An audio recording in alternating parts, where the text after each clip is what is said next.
What's good with y'all boys? It's your boy Sauce Boy Top, and today we finna be reacting to the gang war that divided Chicago's streets.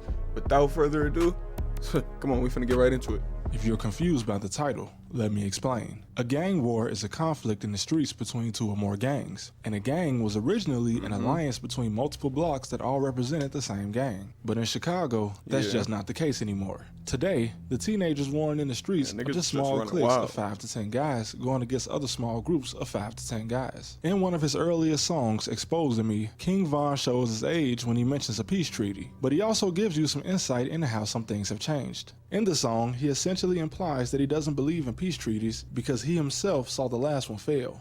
Now, I remember being a kid back in 2011 and logging into Facebook to see people posting pictures of a guy named D-Thang. He had just been murdered, and it was a mix of people saying rest in peace and others disrespecting him. But the thing about his murder is that it happened during a peace treaty. My brother D-Thang got killed in that peace treaty. When that peace treaty came down, D-Thang was D-Thang. Like, he was 3 times. He was a founding member of the group 600, which became Bro, is that not snitching? Is that not snitching? part of the O-Block 600 Alliance, made famous by his members such as Chief Keef before he moved to California, King Von, 600 Breezy, L.A. Capone, and Tay Capone, who was then known as Tay 600. Lil Durk is not from either of these blocks, despite what people on the internet claim. He's actually from Inglewood, which is on the other side of the expressway, but they were all clicked up. And an alliance like this was the only reason a peace treaty could ever happen. You had multiple hoods, from Lamron to 600, together in an alliance to stretch nearly 2 miles across the south side of the city. Something that, if it happened today in Chicago, would be very short-lived, since clicking up with another hood only creates more enemies because there is no trust, there is no goal, no objective. Whereas back in the early to mid-2010s, the teenagers and gangs had at least something to mimic. The days when street gangs resembled the mob with structure, money-making operations, and foot soldiers were gone, but back then, in the late 2000s and early 2010s, the kids were still growing up on stories about the past. The goal back then was to generate money and become a force that couldn't be victimized by another gang. But it was flawed. The days of dope boys and big money drug operations were just not a thing in my generation. Scamming was getting advanced, and the young guys just didn't care about selling drugs in Chicago. Yeah, niggas just want to run around and shoot niggas now. Like, niggas don't care to get money. I don't know where the fuck what happened to that shit, bro? Why niggas just want to kill niggas now? Why do we just want to shoot people? You don't want to get no money? Don't want to buy your mom a car? Maybe a house? What are we talking about? Like, come on now. So that part was left to the older guys who were around in the 90s and had connections to the cartel. But notably, the older guys started to distance themselves from the younger generation. They were trying to become kingpins, but since the structure of their time was gone, they couldn't force the teenagers to sell drugs for them and bring back the profit like what had been done to them in their youth. If you gave a bag to a kid in my generation and expected him to be a servant who was just going to stand on the corner and make you rich, his ass just gonna run off on you, bro. Be in for a big surprise. But one thing the younger generation held on to back then were the gangs. The GDs, BDs, Stones, Vice Lords, Latin Kings, SDs, 4CH, and so on. And with these big alliances still in place, and the kids not selling drugs, they started to get in conflict with one another. And it wasn't about a block or a hood. It would usually start as a personal dispute that would lead to a gang war because everybody was together. But once the shooting and killing started to get out of hand, hey, I don't like your shoes, I don't like yours, oh, now we're into it. Now all of our homies are dying. That's how this shit be going. The older guys made the last move they ever had to influence the youth. That's all this That's shit when be. they helped usher in a peace treaty. There were multiple all this shit be is a bunch of short bus kids with guns. hoods, but to simplify, it was a few BD hoods and a few GD hoods going at it. And for a very, very short time, the peace treaty was respected. But one guy made a move that had a huge cause and effect that lasted for over a decade. Like, the nigga killed my little brother, I'm over there chilling with them. And I ain't gonna say I was comfortable. I was nervous in them.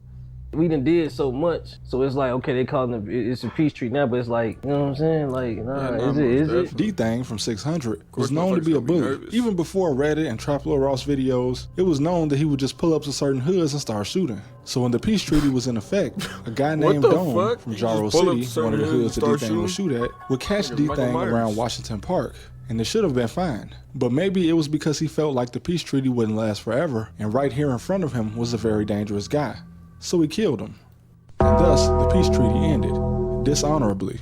Now, exactly why he did this, we'll never know. Dome was caught not long after this and sent to prison, and he was supposed to get out in 2021, but that never happened because he died in prison under mysterious circumstances. But this event, along with the word gang already losing its meaning in Chicago, sent parts of the city to where they are today. Now, the story of this war has been told 1,000 times on the internet, so the only new angle I can really give you is my personal experience maneuvering around the South Side while all of this was going on, when guys like Von, Scrap, and many more people who are no longer here were actively running wild. Because the street politics in the city are so different that in O Block, at one time, there was a no GD policy, and saying something like BDK was disrespectful to the entire alliance of O Block 600, Lamron, and Front Street. And that's because for the most part, everybody was BD. But today, you got guys walking around O Block with the chains King Von bought, They cracking BDs with the O Block chain that a BD nigga bought. What fucking sense? Trays, which is disrespectful to the BDs. Something that wouldn't have happened 10 years ago. Now, this is not to say that every hood was just one gang, as somebody like FYBJ Maine, who now pushes for peace in Chicago, was allied with the GDs despite the fact that, like most of his family, he was a BD. But I remember it like yesterday. Not long after the man got 63rd tattooed on his back. What the fuck you mean he's a BD? I saw everyone saying rest in peace to D-Thing, every block from 51st to 69th became significantly more dangerous. I had heard about peace treaties in the years leading up to 2011, but I would have still been in elementary school in 08, 09, and 2010. But I did remember when 600 was founded, because the area I grew up in was full of people that had family members in 600. And with that came another alliance that was split. Once the peace treaty was broken, the alliance on the side of King Von and Lil Durk suddenly became very aggressive toward anybody that claimed GD. Oh, Jaja, where the fuck is Shorty and them at? Oh, he got a pump on. I wouldn't necessarily say this happened with the Hispanic trying to act tough and then getting blown down gangs, and the white gangs already experienced a similar split years. It was white gangs in Chicago? What the fuck do y'all? It was white gangs in Chicago? Before that basically destroyed them. And just in case I'm not putting in the scale just how big the alliances used to be, the summer in Chicago has always been the deadliest time of year for people in the streets. Because it's hot, and since most gang members were and still are teenagers, that means that the guys that hate each do your homework on summertime and wintertime being the most dangerous times in the hood. Literally. Other are all out of school, and some of the older guys have nothing to do since they just graduated. But the summer of 2025 recorded the lowest number of homicides in Chicago since the summer of 1965. When watching the news or listening to politicians outside of the city, Chicago can seem just as deadly as ever. And I know I've given Chicago politicians a hard time for being literally the most corrupt local government outside of New York State, but this is not just me reading statistics. I actually saw this happen. I watched the streets become safer. Simply put, the groups at war right now are far too small with too few alliances to ever engage in a decade-long war like the one that put drill on the world stage, where the careers of people like DJ Academics took off for covering the insane conflicts that nearly wiped out entire graduating classes. The alliances were so big that there was family on both sides. As one of the most well-known guys from 600, Mimo, said recently in an interview that his cousin, who was on the other side of the war, killed one of his friends. And just 5 months later, 2 of Mimo's friends killed one of his other cousins. If my cousin's friends want to kill me, well, this shit is just like a big ass tennis match. He's my cousin. He knows all my secrets and where I can most likely be found in the city if someone was looking for me. And you might ask, well, how could you go against your own family for a gang? Well, that's not really what it was. Let's say my cousin and I go to different high schools. We see each other sometimes, but not every day since we live in different neighborhoods. Over the summer, a good friend of mine gets into a fight with a good friend of my cousin's, or one of them steals from the other, or anything that crosses a line. Maybe my cousin's friend ends the fight with a threat and says the next time I see you, I'ma kill you. But my friend doesn't let it go past this, so he pulls out his gun and kills him on the spot. He threatened him after all, a big threat. If someone in Chicago tells you this from any background, you should probably take it serious. But my cousin's friends don't care who was justified and who wasn't. They decide that my friend has to pay the price for this in blood. And maybe one of the guys that witnessed it was the brother of the victim.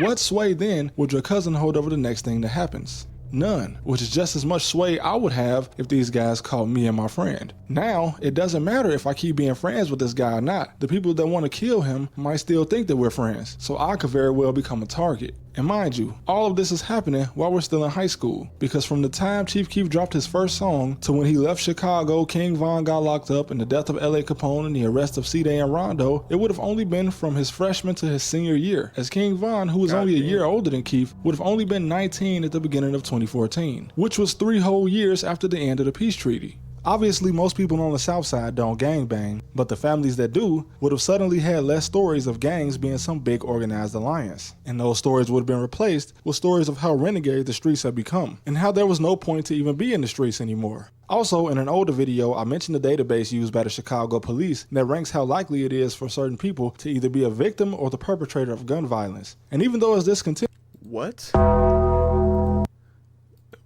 I did manage to find some footage of it. Is that ethical? It may look bad from the outside, but I guarantee, in 10 years, class reunions on the South Side will be bigger than they have been in 15 years. But thank you guys for watching as always, and I'll see you next time. Do your homework on the gang war that divided Chicago. That shit was kind of crazy. I ain't even finna lie. But if you liked it, if you liked the video, you enjoy the content, why not join the Side Squad? Come on, subscribe, you feel me? Keep watching. We got more videos out. Got more videos dropping too. We drop every day.